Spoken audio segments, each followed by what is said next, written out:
Shalom, shalom. Welcome to another Scripture Nugget with Restores of Truth. Today's Scripture Nugget will be based upon the writing Yehud, or some call it the Book of Yehud, or Jude, or Yehuda.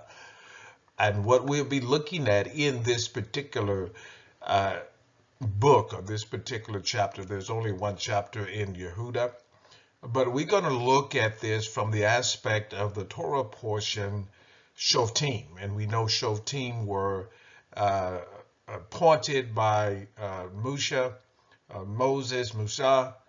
regarding judges. And so in the book of Yehud, it's really focused upon contending for the only belief that was delivered. He had to remind the set apart ones that there has been only one belief that has been delivered, and that they should really contend for this belief. And I believe this is a great time to look at Yehuda, because again, it relates to the Shoftim, the Torah Portion Shoftim, but also it relates to what's going on in today's assemblies and today's Torah observing communities. It begins in verse 1. We're going to go text by text, and we're going to look at a few things that Yehuda is saying. He says, "Beloved, when I give all diligence," verse 3, "to write unto you of the common salvation." Now that was the initial purpose of Yehuda writing this particular letter, this particular book, if you will. He's writing because they have a common salvation. Now, the appropriate word would be the common redemption, because we are redeemed by HaMashiach. We are redeemed by Messiah. Okay? It was needful, as he's writing this, he says, "It is needful for me to write unto you and exhort you that you should earnestly contend for the belief." Now what I've done, I've overlaid from the King James Version some more appropriate terms that would be more beneficial and more relatable to the words and to the things that is actually being said from the text of the culture. Okay, so he said, "Earnestly contend for the belief which was once delivered unto the set apart ones." So immediately he's saying that there's only one belief. It was only delivered once. Not multiple ideas, not multiple religions, not multiple beliefs. It's only one belief which was delivered once to the set apart ones.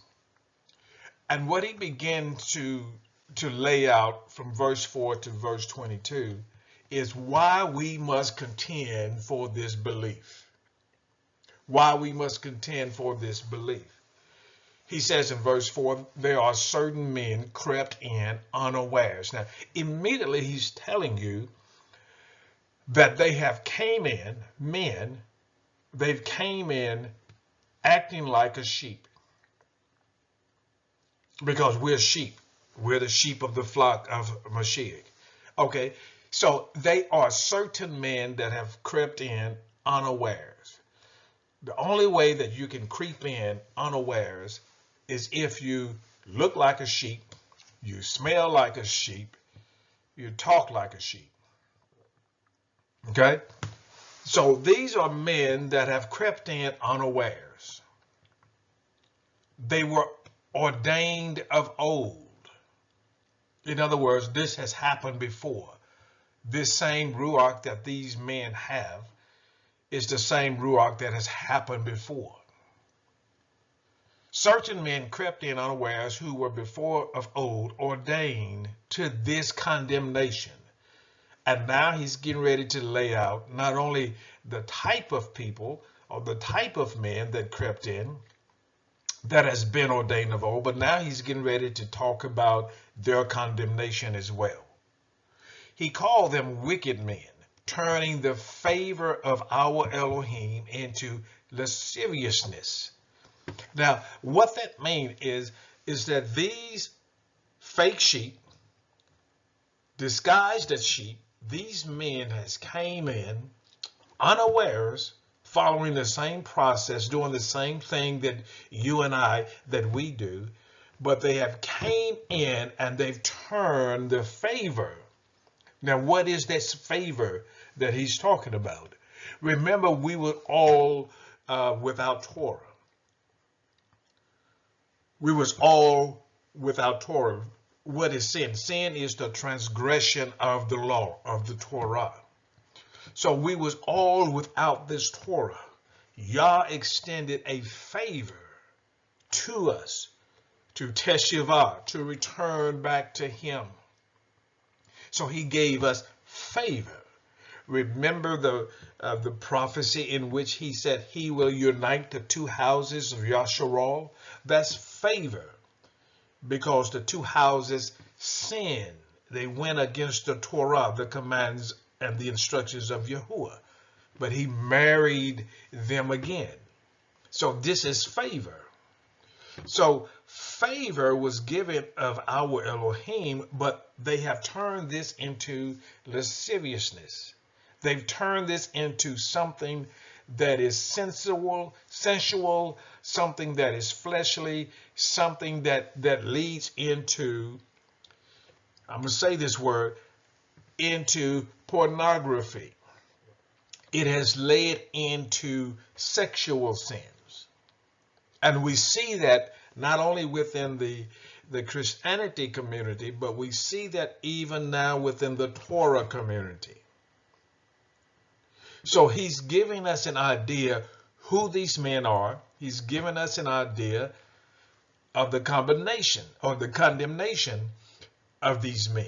They have turned, or the elements or the things that they have done, they have turned the favor of Elohim into lasciviousness. They are denying the only master Yahuwah. They're denying the master Yeshua. Some say Yahushua, some say Yahusha, but he is our Hamashiach. Now the reason I do Yeshua, Yahushua, and Yahusha is to bridge this gap of these fractions or these sects within the particular community of the Torah observing community, to merge that so that we can be one in the body of Mashiach. Verse 5, I will therefore put you in remembrance that though you once knew this, how that Yahuwah, having saved the people out of the land of Mizraim, afterward destroyed them that believed not. You remember when they came out of Mizraim and they was getting ready to approach the promised land. And there was appointed 12 spies to go out and to scout out the promised land, to see if these things are so, and bring back, they were supposed to bring back a Tov report. Some said good, but a Tov report. They were supposed to come back with a great report. And we know that there was 10 that did not, and 2 that did. But this is what he's talking about. I want you to be minded of this thing, and you already know this, that even though he delivered them out of Mizraim, he also destroyed those that didn't believe, that did not believe. Now, and the messengers, verse 6, which kept not their first estate, but left their own habitation, he hath reserved, and many of us know this story. When the Melachims fail, when they fail, they are reserved in chains under darkness unto the judgment of the great Yom, that great time. Even as Sodom and Gomorrah, verse 7, and the cities about them, in like manner, giving themselves over. Look what he's laying out here. Look what he's laying out here. He's laying out the messengers, they failed. He's looking at what happened in Sodom and Gomorrah? Look what he says. The cities about them in like manner, giving themselves over to fornication and going after strange flesh, and set forth for an example. These things that are written within the Torah, these things are written for our learning, that we, through patience and hope of the Scriptures, will have hope. And look what he says. They are suffering the vengeance of eternal fire. Likewise also these filthy dreamers. They defile the flesh. They despise dominion. Now we can begin to look at, we not only see the fornication, going after strange flesh, we see a denial of belief, but we also now we're seeing the defilement of the flesh, and how that those men that creep in unawares, acting like a sheep, walking like a sheep, doing everything a sheep does, but now we begin to see some traits here. They are despising dominion and speak evil of dignities. Now, in other words, they are not walking to the rule of law. They're not walking into the structure. If there was Shoftim in place, they would not be obedient to the Shoftim. They would not be obedient to the judge. And we know people like that. All of us know people who feel as if I can do what I want to do, and they have actually turned the favor of Elohim into lasciviousness. They feel they can do whatever they want to do because they are claiming to be a sheep, and no one has authority over them but themselves. And many times they use the phrase, I am filled with the Ruach just like you. He speaks to me just like you. Look at verse 9. Yet Michael, the chief messenger, when contending with the devil, he disputed about the body of Musha, durst not bring against him a railing accusation. But look what Michael did. He says, Yahuwah rebuke you. You see, that's where we have to get back to, the Shoftim. That's where we need to go back to where when something is out of order, when something is not correct, we have the Torah and the Ruach of Yahuwah as the seal to allow us to speak to others and speak to situations when they are turning the favor of Yahuwah into lasciviousness, to confront that. Look what Michael did. When there was a dispute against Musha's body or about Musha's body, he says, Yahuwah rebuke you. We have to have that Shoftim. So what else does Jude say? He says, these speak evil, in verse 10, of those things which they know not, but what they know naturally as brute beasts. That's their behavior. In those things, they corrupt themselves. In other words, they are corrupting themselves by their behavior. They're easily seen.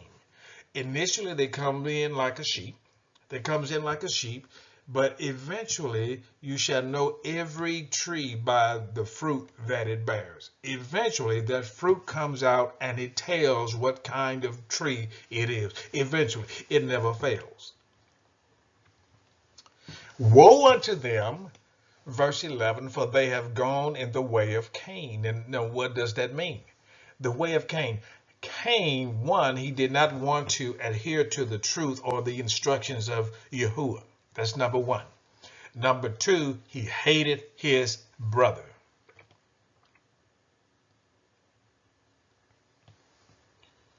That's another trait. That's another evidence. What type of man has crept in? Number two of verse 11. They ran greedily after the error of Balaam, but for a reward. In other words, you know the story of Balak and Balaam. There was a desire to curse the people of the Most High, to cause them not to get closer to this land of Canaan, this promised land, and not to come here and take over this area. Look what it says. They went after a reward. Now, a great evidence of what is happening with these men that came in stealthily or sneakily or very sneaky in a way. As sheep, they are trying to get to a place of influence, a place of position, to where you're no longer listening to the authorities. We're talking about not just someone who say, I have the authority, but someone that really has the authority because they are living the Torah. Yahuwah, compassion and favor is upon this vessel or upon the structure, the Shoftim, but yet they are wanting a reward. Look what it says. They will perish in the gainsaying of Korah. You know Korah in Bamidbar, when he tried to withstand, or which he was withstanding against, Musha. And notice the thing about Korah. When you read this in Bamidbar in the Book of Numbers, you will see that Korah, he was someone that was related, but he did not like the fact that it was Moshe and it was Aaron. He didn't like the structure, and he comes in trying to persuade the people no longer to listen to Moshe, no longer go with Aaron, because he felt like, I'm going to take advantage of these things that is happening to us. And most of the time, that's what the gainsaying of Korah, those types of spirit, that's what they do. They look for loopholes, or they look for a pinhole so that they can say, okay, now I can use this to my advantage. And they try to come in and undermine the authority. So Korah tried to undermine Moshe, but we know what happened. He died in the wilderness. In verse 12, these are spots in your feast of love. And one translation would say agape feast. But what is happening here is that when the assembly would meet, or when the righteous would meet, they would have meals. They would make sure that they would have a communal meal. So it says that they feast with you, feeding themselves, verse 12, without fear. They are bold people. They come in bold because they feel like, I am disguised as a sheep. I have the wool. I have the behavior as a sheep. But at the same time, their fruit tells you they are going in the way of Cain. They've turned the favor of Elohim into lasciviousness. They've gone greedily after, like Balaam, for a reward. They are going in the same pattern as Korah. So they're at the feast. They're feeding themselves without fear. Why? Because there's no Shoftim. There's no one who says, hey, wait a minute. This is not the fruit of a sheep. This is not the fruit of the tree. But notice what happened. These are clouds. They are without water, carried about of winds, no direction, no stability, trees whose fruit withereth. Again, you shall know them by their fruit. They can't produce fruit, and when they do produce fruit, it withers. It's not sustainable. Now, the last part of verse 12, it says, twice dead, plucked up by the roots. Now, when we was younger, we used to tease people about that. But twice dead, what does that mean? That means you're dead now and you'll be dead later. You're dead now, you'll be dead later. You're twice dead. You're going to die in the flesh and you're going to die in the soul. You're twice dead. You're plucked up by the roots. So that's why their fruit withers. They're twice dead. Verse 13, raging waves of the sea, foaming out their shame, wandering stars, to whom is reserved the blackness of darkness forever. What is Yehuda talking about? When a star wanders, that means the star has no purpose. He's not functioning. It is not functioning the way it should. Everything that Yahuwah created, everything that was created was tov. It had a purpose. It had placement. These stars are wandering. We have people like that today. They are wandering. And the reason they wander is they go from fellowship to fellowship, from community to community within the Torah communities. And what they do is suck up all the energy. Suck up all the energy. Get brothers fighting against brother, separating the sheep. Same thing Shaul says, I believe in the book of Asa, in the book of Acts, when he was departing. He says, ravenous wolves shall come in. Not only shall they come in, but they from your own selves. And that's what happens. I'm taking advantage of the opportunity to come in and rend the assembly. Whether the assembly is 2 or 3, whether the assembly is 100, these are wandering stars. And he ties verse 13 with verse 14 because he gets the wandering stars reserved in darkness forever. He gets that in verse 14 when he says, Hanuk, also the seventh from Adam, prophesied of these, talking about the wandering stars, saying, behold, Yahuwah cometh with 10,000s of his set apart ones. Why?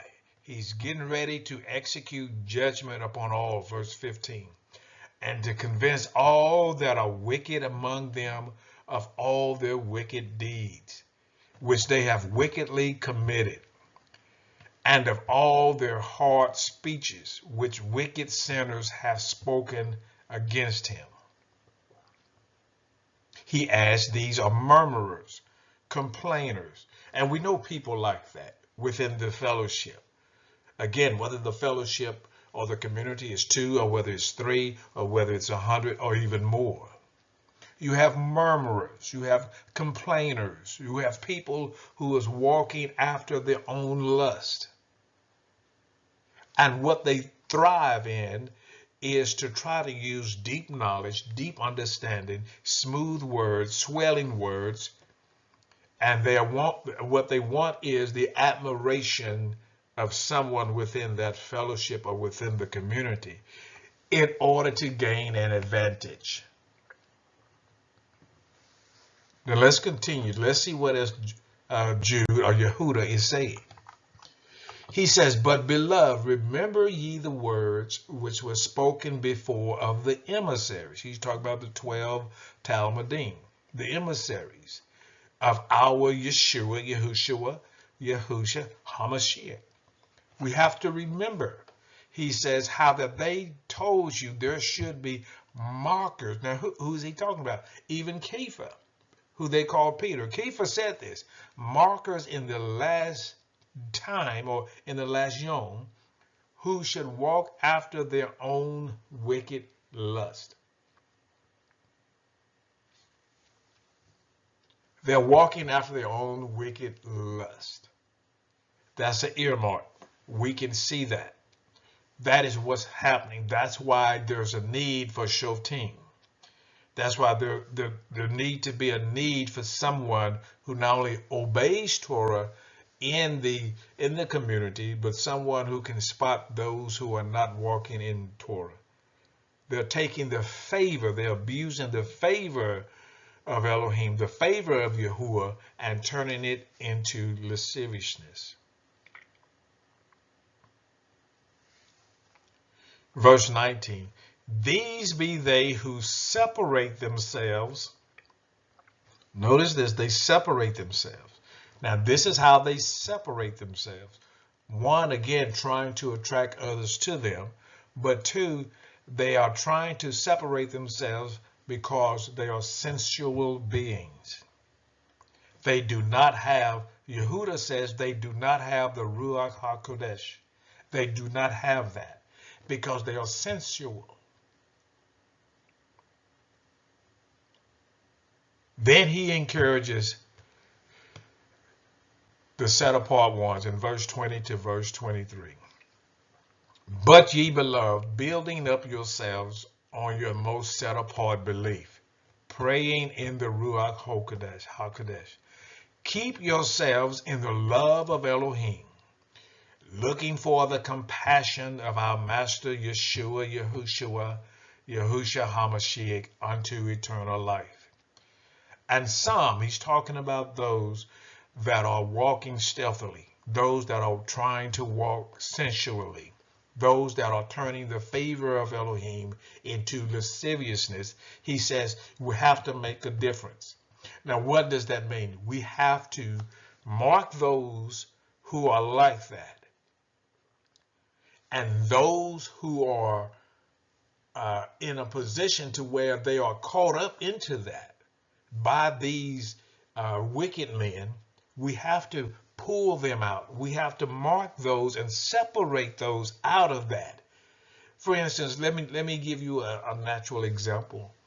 For instance, if someone is being influenced by someone else that is sensual, that is lasciviousness, who are speaking smooth words or swelling words, but that person that's hearing this is being influenced. That person that is being influenced, that's what we talk about making a difference. We go to that person that's being influenced and steer them back to the right road. Because Yehuda says that this spirit of lasciviousness, men of old that has crept in, they already have a judgment. So our goal is to make sure that those who are being influenced, who are not at the level of maturity in the Torah yet, we make sure that we separate the influencer from the influenced. Why? It says, save with fear, pulling them out of the fire, hating even the garment spotted by the flesh. Now, what does that mean? Hating even the garment spotted by the flesh? For instance, now in that time, they didn't have so many change of garments. They didn't have that as we do today. We have several change of garments. And most of that is due to the fact that we all came through a system of what they call servitude or employment. So we had a change of garments. In that time, many did not have a change of garment. So when you wear a particular garment, you wore it on a regular basis. But if you are in sin, if you are going against the Torah, now what you do, you go through the ritual, if I can use that term, the ritual or the process, or let's use a better term, we go through the process of tevilah and mikvah. We go through a cleansing. So even the garment that they wore, we have to have that cleansed because you have been in sin. When you're in sin, you cleanse yourself before you present it back to the fellowship or the community, and before you're standing before Yahuwah again. You always cleanse yourself as Torah gives us the instructions before you are presented before Yahuwah. So what is it with this one belief, this only belief that Yehuda is trying to get us to contend for. First of all, in the book of Devarim, chapter 6, verse 4, it says, Hear, O Yasharal, Yahuwah our Elohim, Yahuwah is one, Echad. We have to know that. We have to know this is the foundation of the Torah. Yahuwah our Elohim, Yahuwah Echad. He's one. Verse 5, You shall love Yahuwah our Elohim with all of your heart, with all your being, with all your might. Chapter 18 of Devarim. Yahuwah our Elohim will raise up unto thee, now he's talking about Mashiach, unto thee a prophet, a Nabi, from the midst of you. Where is Nabi coming from? He's coming from his brethren. Like unto me, unto him you shall hearken, according to all that you desired of Yahuwah, our Elohim in Horeb, in the Yom of the assembly, saying, Let me not hear again. Now what Moshe is saying now is the people saw the thundering, they saw the lightning, they saw the brightness of Moshe's around Moshe's face, and they said, Hey, we need a mediator to speak to us. And in verse 17, Yahuwah said unto me, They have well spoken. And what did Yahuwah said he was going to do? He was going to raise up Mashiach. I will raise up, in verse 18, a prophet, a Nabi, from among your brethren, like unto you, talking about Moshe, and will put my words in his mouth, and he shall speak unto them all that I shall command. Now notice something about Mashiach. Mashiach, and I've said this before in some previous videos, he did not come to speak his own words. Whatever he said, it came from Yahuwah. It came from the Father. So when he says I, when he talking about Mashiach, when he says I say unto you, I command you, he's saying this is what Yahuwah is saying. He shall speak what I shall command. Now, verse 19. It shall come to pass that whosoever will not hearken unto my words, which he shall speak in my name, I will require it of him. Now, in the book of Malachi, chapter 4 of Malachi, chapter 4, verse 4, it says, Remember ye the Torah of Moshe, with the statutes and the judgments, how things are carried out, how things should be handled. Look at that again. Remember ye the Torah of Moshe. Now, why would he say remember? When you see the word remember in this particular context, he's not only talking about remember, but he also is saying observe the Torah of Moshe. Observe. Set up barriers so that you can observe the Torah of Moshe. Not only the Torah, the commands, but he says the statutes and the judgments. How things should be handled within the community, how things should be done, how one should conduct themselves, and the proper way of bringing an accuser before or an offender before the Shoftim. And whatever the Shoftim decide, we abide by that. Earnestly contending for the faith, or the belief that was once and for all delivered to the set-apart ones. Open our eyes that we may behold the wondrous things out of your Torah. Shalom, shalom. See you next time on Scripture Nuggets.